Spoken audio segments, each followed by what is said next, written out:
আজকে সব কাজ নিজে একা করারই সিদ্ধান্ত নিলাম। আজকে কারো কোনো সাহায্য লাগবে না।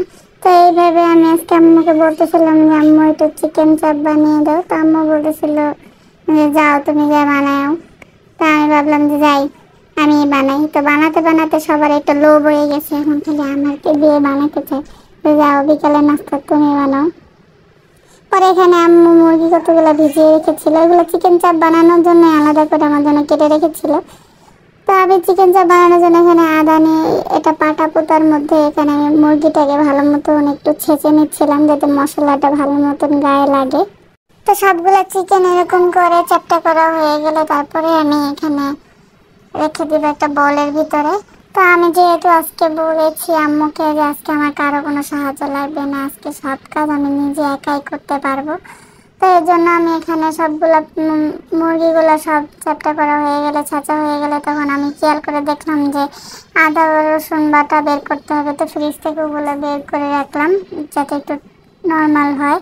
তো ওটা বের করে পরে দেখলাম যে আমি জিরা বাটা দিব। আম্মুকে শুনলাম যে জিরা বাটা আছে নাকি, তো আম্মু বললো যে না জিরা বাটা নেই। এখন কী করবো, এখন তো জিরাও বাটতে হবে। তো আমি আদা রসুন একটুখানি দিয়ে দিলাম, একটু বরফ অবস্থা ছিল তো ওগুলো দিয়ে একটু মাখিয়ে নিলাম।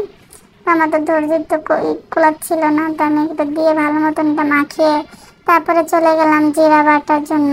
তো জিরা বাটা অনেক কঠিন সাধারণত, তো আমার যতটুকু দরকার ততটুকু আমি জিরা বেটেছি যেমন পেরেছি। তো এতটুকু জিরা বেটে তারপরে আমি এখানে জিরা বাটা আদা রসুন বাটা দিয়ে আমি ভালো মতো মুরগিটাকে মাখিয়ে নেব। এমনি মুরগিটা একটু বেশি আমার ছেঁচা হয়ে গিয়েছে, এর জন্য আমি আস্তে আস্তে এটাকে একটু মাখিয়ে নেব, বেশি জোর দিব না। এমনি ছিঁড়ে ছিঁড়ে আসছিল, আস্তে আস্তে ছিল না। তো আমি এটাকে ভালো মতো মাখিয়ে নেব পুরো ইসের গায়ে, মাংসটার গায়ে। সব কিছু মাখানো হয়ে গেলে তো এখানে যেহেতু চিকেন চাপটা একটু ঝাল ঝাল থাকে এর জন্য আমি এখানে একটু শুকনো মরিচের গুঁড়া দিব। তো চলে গেলাম শুকনো মরিচের গুঁড়া আনতে। আজকে রান্না করতে গেলে আমার অনেক টাইম লাগবে, তো আমি শুকনো মরিচের গুঁড়া এখানে 1 চামচ দিয়ে দিলাম প্রথমে, পরে আবার দিয়েছিলাম, পরে এখানে দিলাম ধনিয়া গুঁড়া। তো এগুলো মাখিয়ে পরে তারপর পেঁয়াজও কাটতে হবে, তাই আমি আবার চলে গেলাম পেঁয়াজ কাটতে। তো যে পেঁয়াজ কাটতে কাটতে অনেকক্ষণ আমার অনেক টাইম লেগেছিলো, তো আমি এখানে এতগুলো পেঁয়াজ কেটেছি, অতক্ষণ এতগুলো ম্যারিনেট করেছিলাম। তো রান্না করতে করতে তো পরিষ্কারও করতে হবে, পরে দিক দিয়ে আমি পরিষ্কার করে আসছি।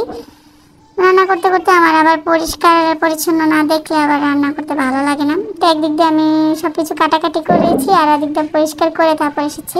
তো এখানে আমি একটু একটা প্যান নিয়ে নিয়েছি, প্যানের ভিতরে এখানে একটু অল্প একটুখানি তেল ছিল আগে থেকে।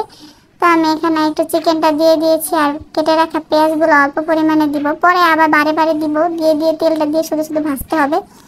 কিন্তু আমি যেরকম চিকেনটা আলাদা আলাদা করে একটু ছেঁচে নিয়েছিলাম, ভেবেছিলাম যে আলাদা আলাদা থাকবে, পরে লাস্টে আমারটা কেমন যেন একটু গুঁড়ো গুঁড়ো টাইপের হয়ে গিয়েছে, একদম চিকেন কিমা হয়ে গিয়েছে।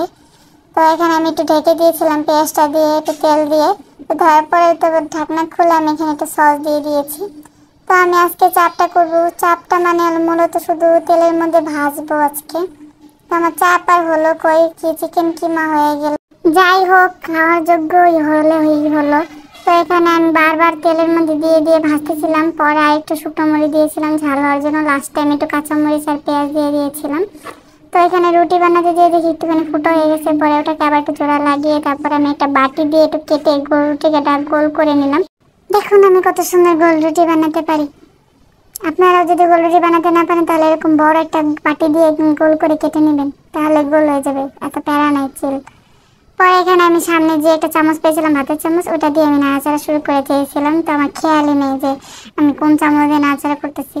রুটিটা উল্টাতে পারলে একটু হলো না, এত কি। পরে আমি যেহেতু তারপরে ভাবলাম যে রুটিটা আমি একটু তেল দিয়ে ভাজি, তেল দিয়ে ভাজতে মানে আমার চিকেন কিমাটা দিয়ে খেতে গেলে অনেক ভালো লাগবে।